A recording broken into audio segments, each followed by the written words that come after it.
what role does budgeting play in building and managing wealth effectively? So can you imagine that's actually down on?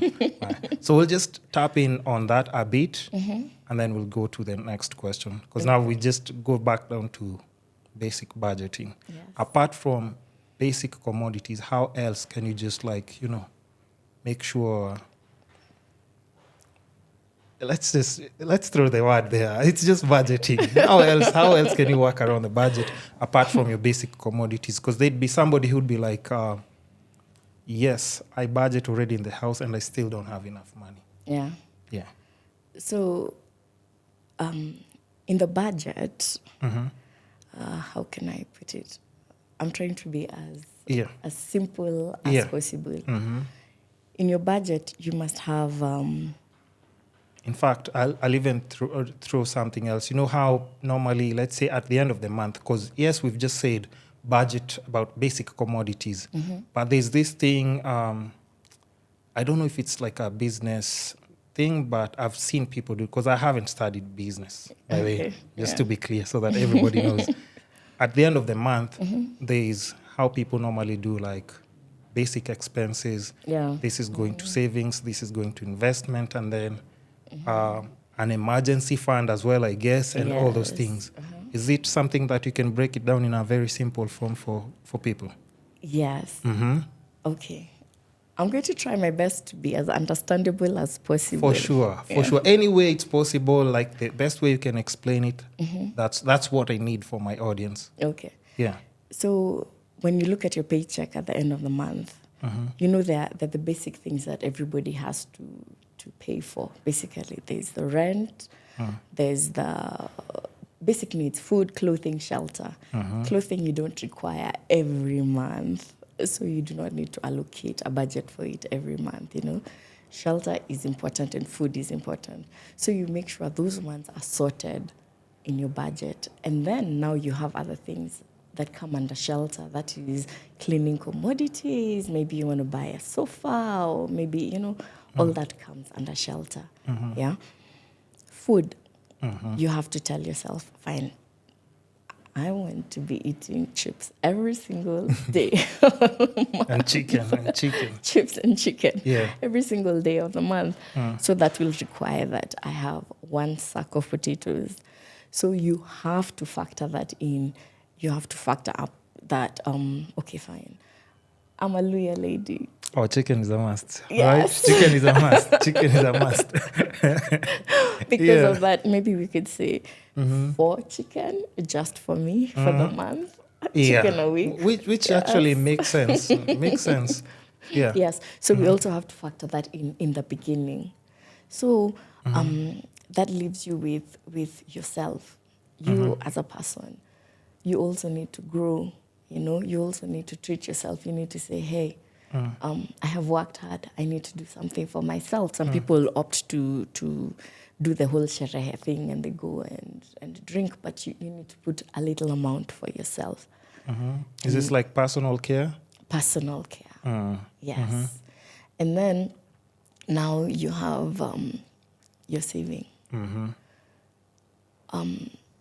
Saving comes in different varieties, in different ways, If you're, say, saving for your retirement, for example, you say you're 29 and you want to save for your retirement. We would start by, 29 is not too young. It's not too young, but they always say, like in finance terms, if it's saving for retirement, it's ideal to actually start early. Yes, the younger the better. But younger people don't know this information, how beneficial it can be for them at the end of...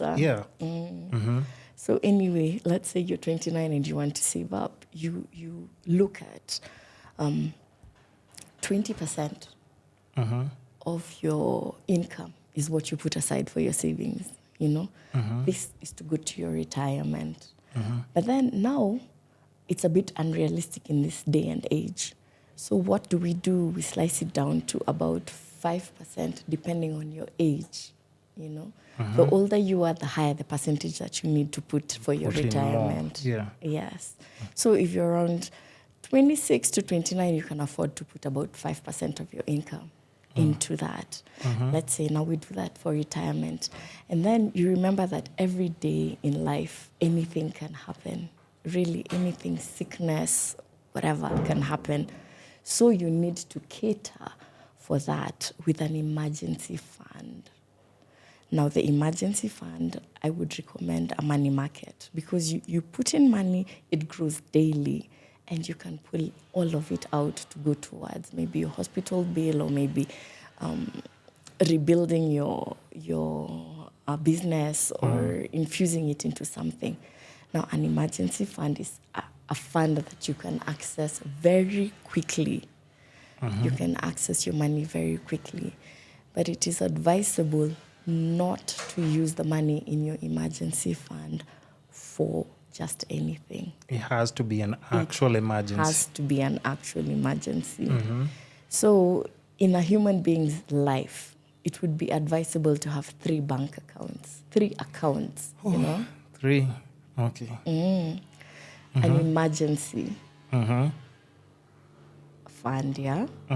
Which we would say is a money market. But for wealthier people, we would place it as an account elsewhere. We will get there. Okay, yeah, for sure. It's baby steps. As long as you're in the journey already. Yes. That's what's important. So now for us who are starting just basically with our finance goals, we open up the money market fund and then we make it our emergency account, yes? Okay. And then we have our bank account. Our bank account or SACCO account, that one is very important. That is what we will basically be using for our midterm goals, you know. I want to build a house, I need a loan. I rush to the bank, I get a loan. I want to expand my business, I need a loan. I go to my SACCO, I acquire a loan. So you need that for that. And then you need a long-term savings plan or a goal-oriented plan, you know. That's when you need long-term. Is this like for buying a house, or are we talking about like now that's super retirement when we say long-term? Because when I say long-term, I'm talking about 10 years going upward, you know, because in life, everybody has to have goals. Everybody does have to have goals. True. So you have the short-term goals, you have the mid-term goals, and then you have the long-term goals, right? Like a short-term goal could be like, I want to change out my wardrobe. Yeah. That actually, I think now that you've mentioned that, I want to chip in like just a bit on how like my strategy is. And my strategy has been like, because I've been working for like a lot of years, let's just say for a lot of years, right? And at first I never knew what I was supposed to do with money. Yes, I do have the money. Yeah. Like how do I, like, you know, plan it? How do I save it so that I can do something with it maybe in future? Currently, it was so confusing because I'm like, either I spend it now on something. You know how people normally say like, this money, as long as it's in my pocket, somehow it just disappears. I don't know what happened to it. Yet you're the one who actually spent it. That was like my whole situation. So my personal strategy currently was just working with bonds. But I know bonds require like you to have like a little bit, it's a bit capital intensive, right? Yes, it is capital intensive. Yeah, but for me, bonds kind of, I've split them to 2. Okay. Some for long term. Yeah. Now when we're talking about like super long term savings.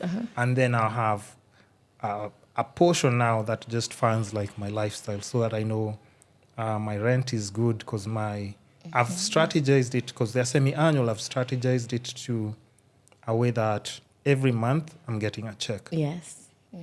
So that takes care of me, maybe whether it's 15, 20 years. Yeah. I just know I never have to be concerned about things like rent, utilities, and food. That's for sure. That is very clever. Yeah, so, I mean, it's just something new, and I think even my,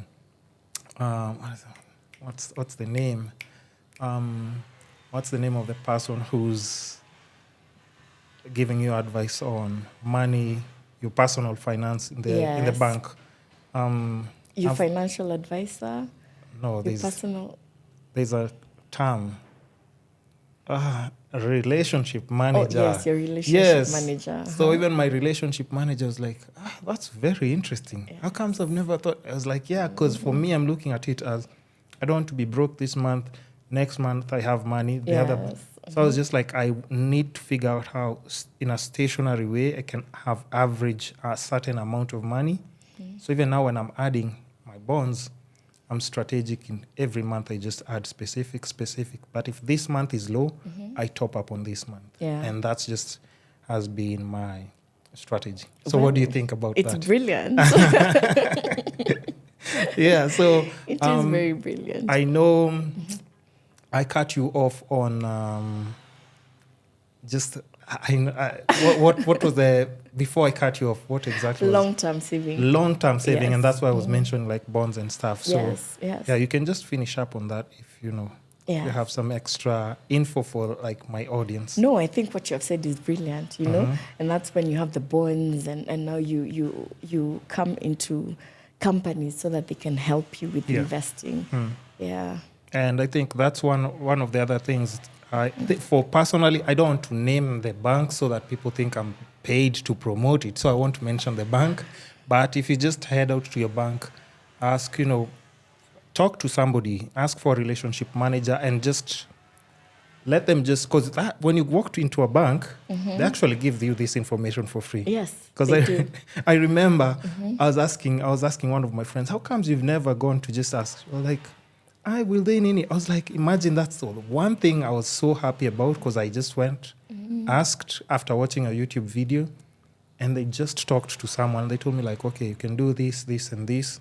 And I reflected back to what I had seen on YouTube. Yeah. And I was like, okay, this is what I need to do now. Yeah. Because I'm in a position where if I don't strategize, I might look back and regret. And that's what I did not want to do. Yes. So definitely, and even on bonds, we'll still go back to my question. On bonds, I don't know are you much aware or in tune with every bond that's happening or when they release them? Or no? Yes, we actually get information. Okay. Oh, yeah, like updates. Yes, we get updates all the time. So last week, I know this episode will come out later, but I won't say last week. Let's just say recently the government released this bond that was 15.8%. Yes. I say this hasn't been done since probably 8 years ago. Yes, in a very long time. In a It's very a very exciting time. Yeah, so what do you think about such nini? Because at times people are like, that seems a bit too high. Should we be aware? Will they pay back our money? Should we, it seems like almost too good to be true. Bonds are a guarantee. Bonds pay. So you will get your money back, yes. But the problem is with the people who were before and the bonds were a bit lower, them, they will undergo a bit of a loss. Some, I remember even 9%, 8%, and then you see something released for 15.8%. Yes, it's a bit painful, but yeah. It's life. It's life. But, I know you can always go collect your principal, but there's a deduction if the maturity date is not yet. Not yet there. For everything, there's terms and conditions, and you have to follow them. Nice. Yes. So would you recommend relationship managers in strategic planning? Yes, I would recommend relationship managers. I would recommend financial planners. So when you see somewhere someone is advertising their financial planner and they tell you the consultation is free, take the consultation. It's not going to hurt you. Just pay. It's going to save you in the long run. Yes. Okay, now let's jump into that because these questions are way too many. And I know, I'm just looking at the clock as well. I want to touch base on almost each one of them. So what are the